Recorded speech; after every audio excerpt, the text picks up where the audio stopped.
Good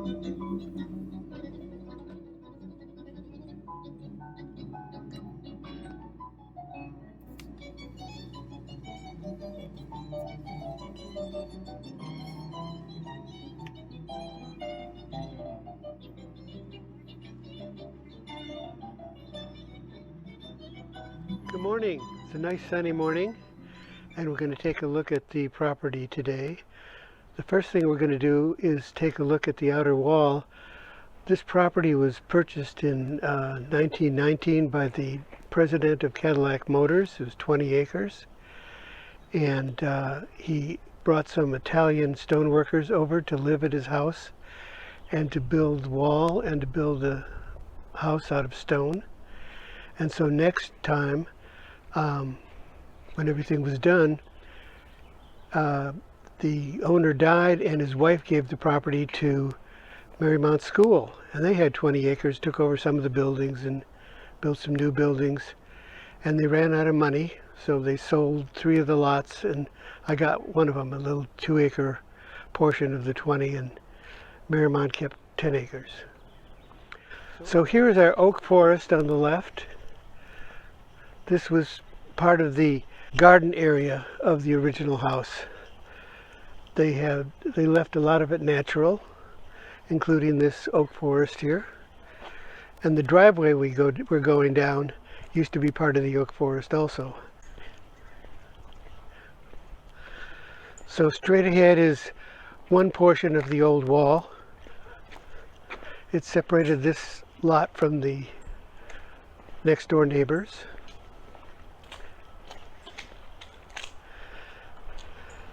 So in 1987, this lot was subdivided out from the main lot and sold, and a house was built here with 2 acres.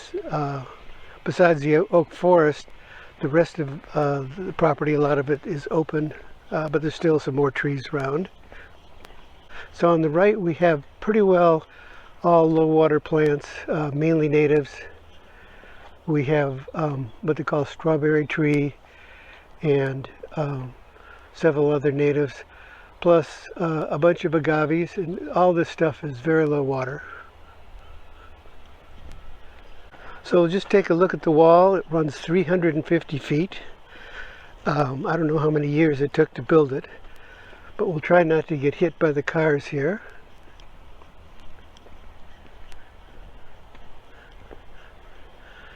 There's a little piece where it sticks out where there was a big tree that they didn't want to damage, so they built around it. And the wall continues for another 150 feet beyond that part that's sticking out. And we even have our own water hydrant. Here's the path back up to the house. On the right we have the little redwood tree. Started off about 1 foot tall, and now it's looks like it's about 5 feet, 6 feet tall. And by the end of the century, it'll probably be 100 feet. On the left, we have an ironwood, which comes from the islands, and is not native to this area, but they sell it as a nursery, and so we have one here. It's called ironwood because the bark eventually turns red. A couple of guava trees right here, and first apple tree on the left. This is a loquat tree on the left.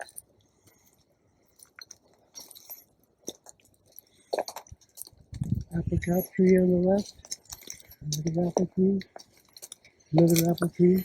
You can tell I like apples. So here's more of the oak forest on the right, and the other side of the driveway. Goes here. Another apricot tree.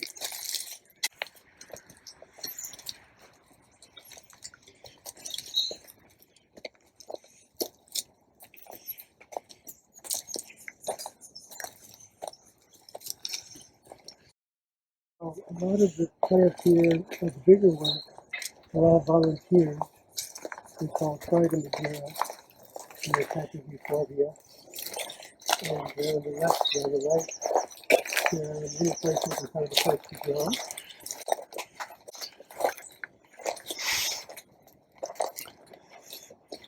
And over on the right here, we planted a bunch of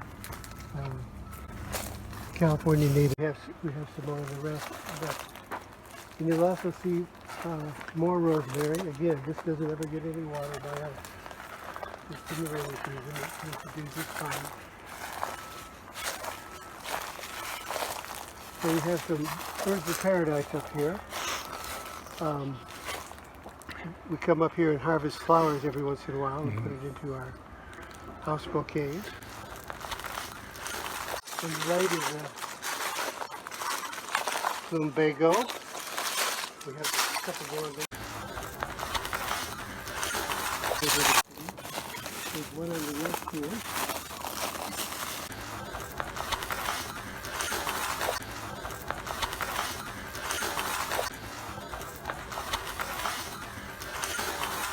The agaves that we took from the those down below.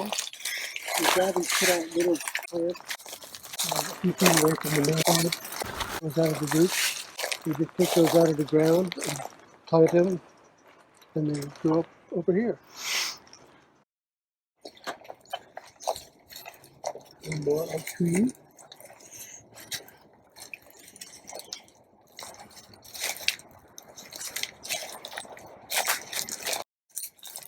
On the right is the house. This is the guest house down below, and upstairs, and next to it is the garage.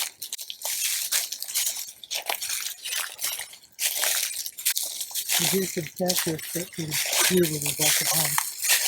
Let's see what kind it is. So some be very happy.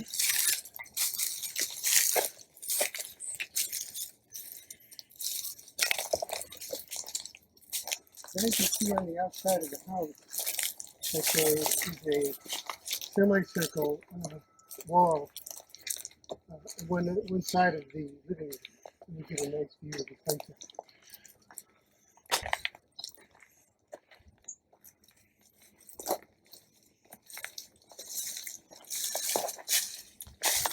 So on the left we have agave. This is called Americana. They're sort of blue-green and pretty big. Right below those three windows there's an outlet from all of the clear water, which is the showers and the sinks from the bathtub, and it comes out as water from right straight ahead. If you look, there's a canna plant that looks bigger than the rest.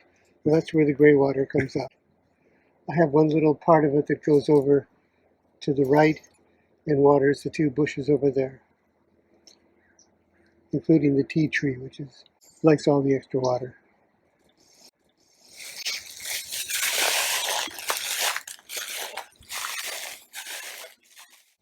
So here's some rosemary, just for decoration. Never gets any water besides the rainy days. Seems to be pretty happy.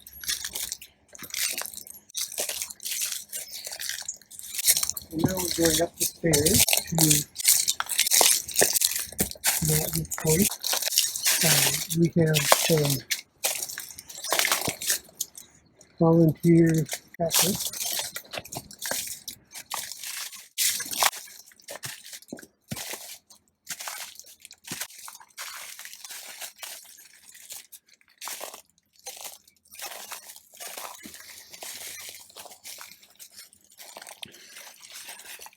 So if you look this way, the end of the property in this direction, you can see a little fence at the end that separates us from one of the other lots that was subdivided off from the original.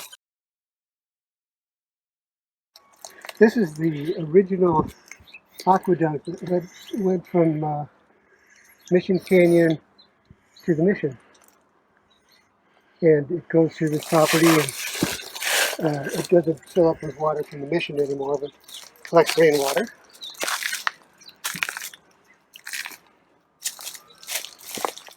And here is one of our viewpoints. It's a similar view to our living room view. We have a lot of trees between us and the view. On a clearer day, you can see a little bit of ocean and islands. Right now, there's mainly with Goleta.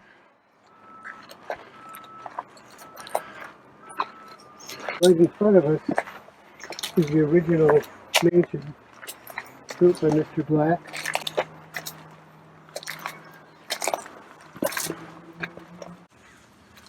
And you can see some of the stonework right ahead. There's a wall around the balcony up there. And there's the house. It's just purchased by, it's one of the 3 lots that we purchased.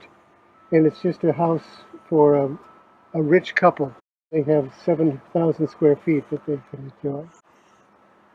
And most of the outer buildings are part of the school. There they are. So we have cactus, which is growing out of control, but nobody comes up here. So here's the 3rd lot of the 3 over here behind the fence. And this property used to be the garage and stable of the original mansion. So now we have some of the stairs that came down from the original main house. And they're very rough. Have to watch our steps. They put square stones here, but they're not even. And here we have, and this is a bridge that goes over the aqueduct. So here you see it goes down the hill and now goes under the street. So here's a garden that's a bunch of terraces. On the right we have lion's tail.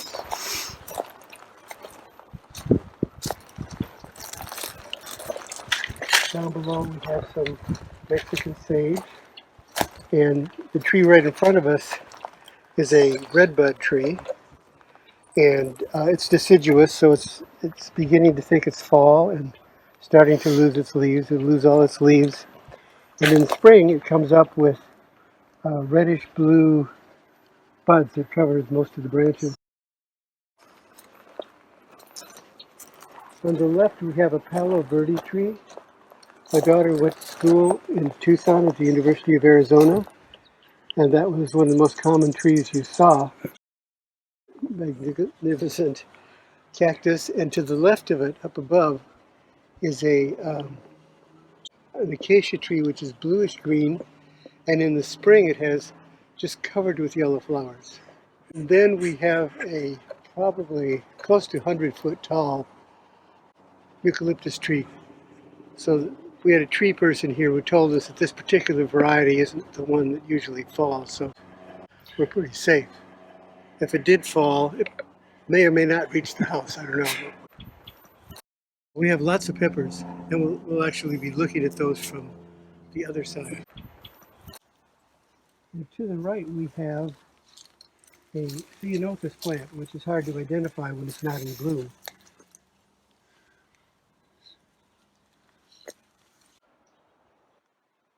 On the left is a very colorful plant. I don't know the name of it. It was here when we moved in, and I still don't know what it is. We're walking through 2 butterfly bushes. It's hard to recognize them because they're losing their leaves because fall is coming. And that's what attracts the butterflies. So in the summer they get pretty full of those flowers. It's like the end of them. From here you can see the next lower level, and we have 10 lime trees. When I bought the property, there was a pergola here with grapevines growing on it, and the grapes weren't anything to eat or make into wine. And so we took them out and put in 10 lime trees to keep up with their margarita consumption. So this is the off season. Well, we have squirrels. We have probably 100 chipmunks on the property. You might see some as you walk out here.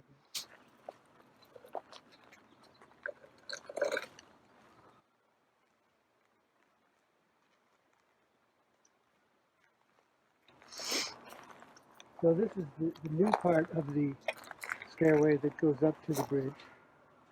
And the area in front of us used to be grass. The whole area that you see raised up here was all grass. And so we started taking it out little by little. Here on the right, we've put in some drought-tolerant plants. This one is called the grevillea. We have another one that's much bigger elsewhere in the property, but it has these nice flowers.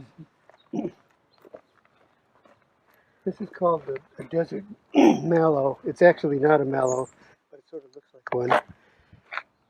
It's part of the abutilon family. We have white sage on the right, on the left.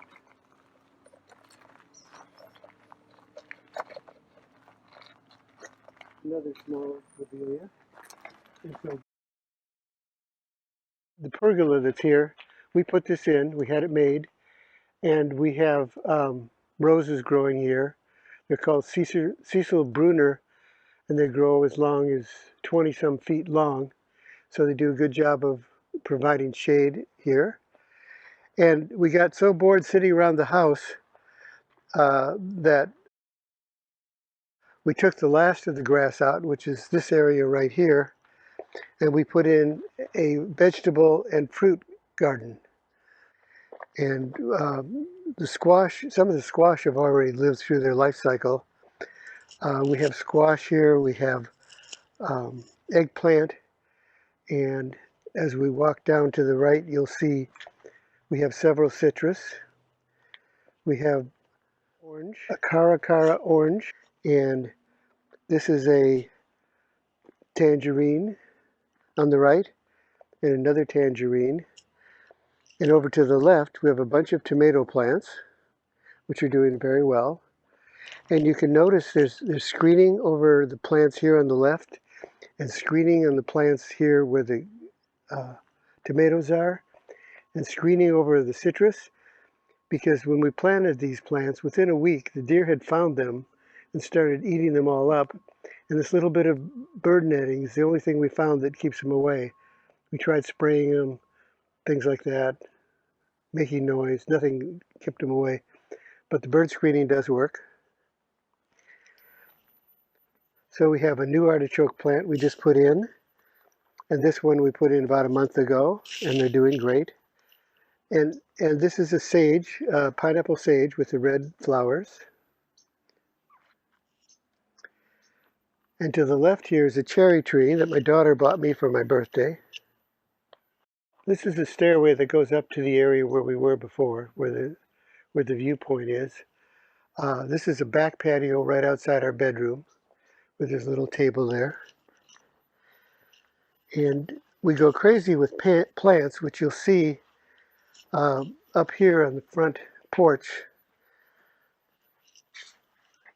We have a bunch of plants that like shade because it's pretty shady here. If you look up, you'll see that there's branches of a plant. It isn't in bloom now, but it has red blooms, and it's a passiflora, which is a variety of passion fruit without the edible fruit, but with very interesting blooms. So we can hardly walk to our front door because of all the plants. A lot of them are considered indoor plants. They do fine in the shade here. So over to the left is another view of our vegetable garden.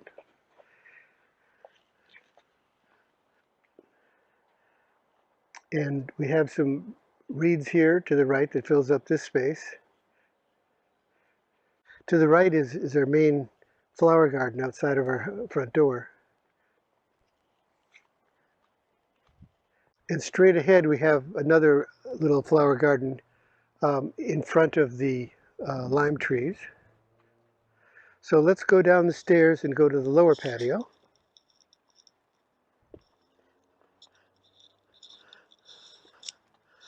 On the left are sweet pea bushes, which spread a lot by themselves to become sort of weeds. In fact, there's one that volunteered right next to the mother plant. But the lavender does great here. It doesn't mind the shade. And to the left is an amazing tree.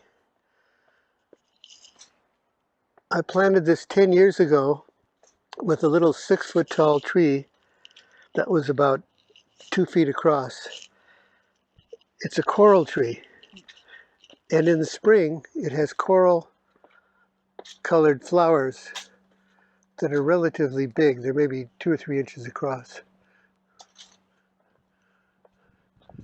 And they have these sort of unique heart-shaped leaves. So it's gone from 6 feet to whatever. There used to be a oak tree here. This is the only oak tree we've lost. So it died out of oak tree rot. It was getting water from the garden above. So over here we have more citrus. Straight ahead we have a blood orange tree, which I planted. Straight ahead over here we have 2 grapefruit trees that were here when we moved in and still have 100 or so grapefruits a year. Unfortunately, we don't eat grapefruit, but they make a good gift when people come over. So if you look at the garage doors, you'll see 3 doors. The first 2 are actual garage doors. This is a door that's just put in for looks, and inside is the guest house. On the left is a purple leaf plum, and it's beginning to lose its leaves because it's fall, but it's full of purple leaves in the good part of the season in spring and summer. And inside this gated area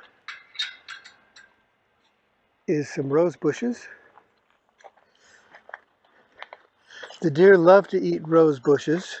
They like the leaves, they like the flowers, and so the only place they can grow uneaten is inside of a fenced-in area. So we have part of our rose bushes here.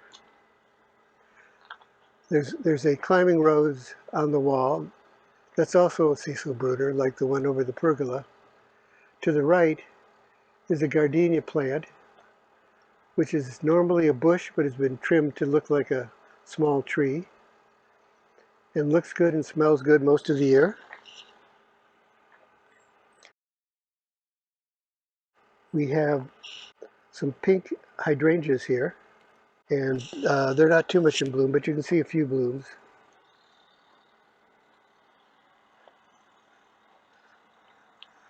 So in back of the hydrangeas, just for fun, I bought a coffee tree. It hasn't had any coffee beans, but it stays green and looks good, likes it here.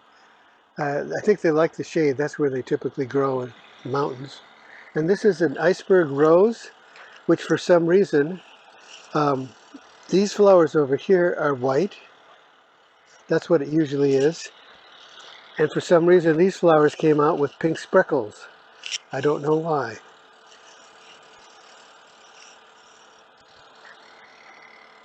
So this equipment here is the pool equipment. So next we'll look at the pool. Okay, so here's the lower patio.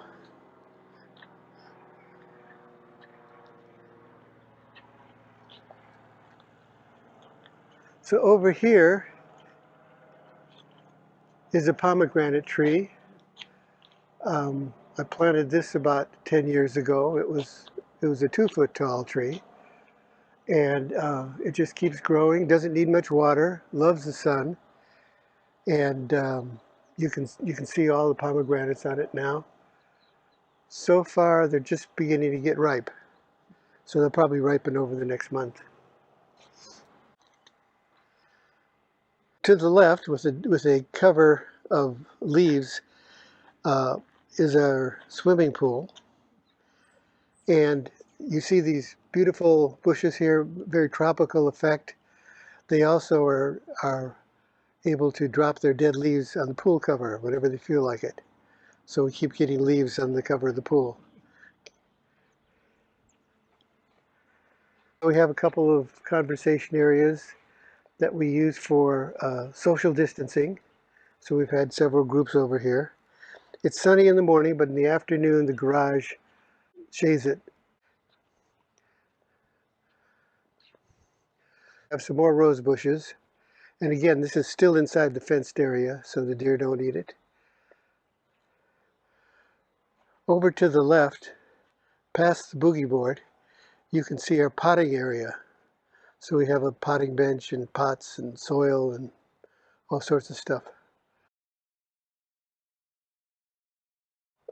In this raised bed area, we have a small magnolia tree, a tulip magnolia, and some red flowered plants I bought at the Botanic Garden, and I have no idea what they are, and I can't find them anywhere, but they have red, and the bees just love them. If you look, you might even be able to see the bees.